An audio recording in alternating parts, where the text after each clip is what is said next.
Oke guys, tarik napas dulu. Karena apa yang terjadi antara Jepang dan Cina sekarang, ini bukan konflik biasa. Ini bukan sekedar adu mulut diplomat, bukan juga sekedar latihan militer rutin. Tidak, situasi ini sudah berada di titik mendidih. Dan kalau satu langkah saja salah, Asia Timur bisa meledak jadi zona perang terbesar abad ini. Oke, langsung saja kita masuk ke skenario paling ekstrim. Fantasi geopolitik yang paling gelap. Yaitu dunia sepakat untuk tidak ikut campur. Membiarkan Cina dan Jepang berperang satu lawan satu. Walaupun tidak mungkin negara lain tidak ikut campur, ya karena tidak mungkin akan jadi perang dua negara saja. Tapi mari kita berandai-andai. Seandainya AS menahan diri, Eropa diam, Australia juga ikut diam.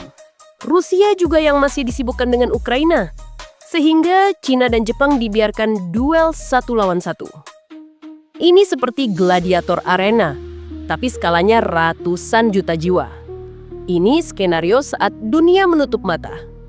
Ketika kekuatan besar berkata, biarkan mereka selesaikan sendiri.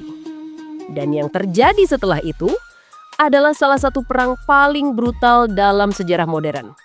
Dan saat itu terjadi, semuanya meledak. Laut yang mendesis. Di kejauhan, gelombang besar Laut Pasifik terbelah oleh armada Cina yang tak berujung. Kapal perusak, kapal amfibi, dan drone laut berseliweran di permukaan air seperti kawanan serigala lapar.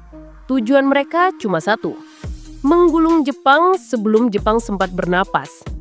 Tapi, Jepang bukan negara yang siap dihancurkan begitu saja. Dari kedalaman laut gelap, muncul bayangan panjang.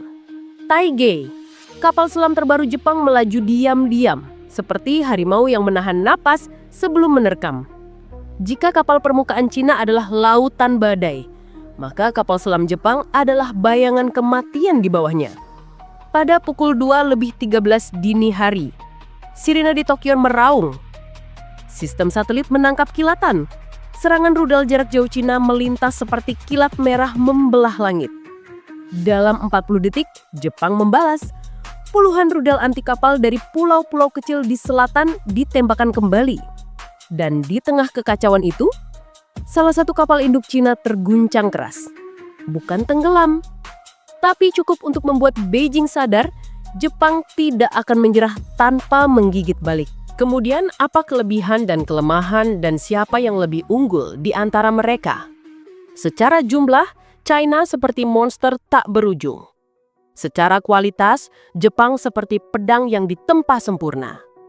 China punya skala, jumlah, dan stamina perang panjang. Jepang punya presisi, inovasi, dan ketepatan serangan. Ini duel antara kuantitas versus kualitas. Gaya perang panjang versus gaya serangan mematikan. Dan ketika dunia melihat kedua raksasa Asia ini saling menghantam tanpa campur tangan siapapun, semua sadar. Inilah perang laut modern yang paling berbahaya dalam 50 tahun terakhir. Selanjutnya, ini akan menjadi pertempuran yang tak ada pemenang. Karena saat perang memasuki hari ke-7, China mulai kelelahan menjaga garis pasokan laut. Jepang mulai kekurangan rudal. Kapal-kapal terdampar, pesawat-pesawat jatuh. Ekonomi dua negara rontok seperti kaca dihantam batu. Tidak ada seorang pun yang menang. Tidak ada seorang pun yang mundur. Ini bukan lagi soal wilayah. Ini tentang martabat negara. Ketika dua harimau berkelahi, dalam pepatah Asia Timur, ada satu kalimat yang menempel erat.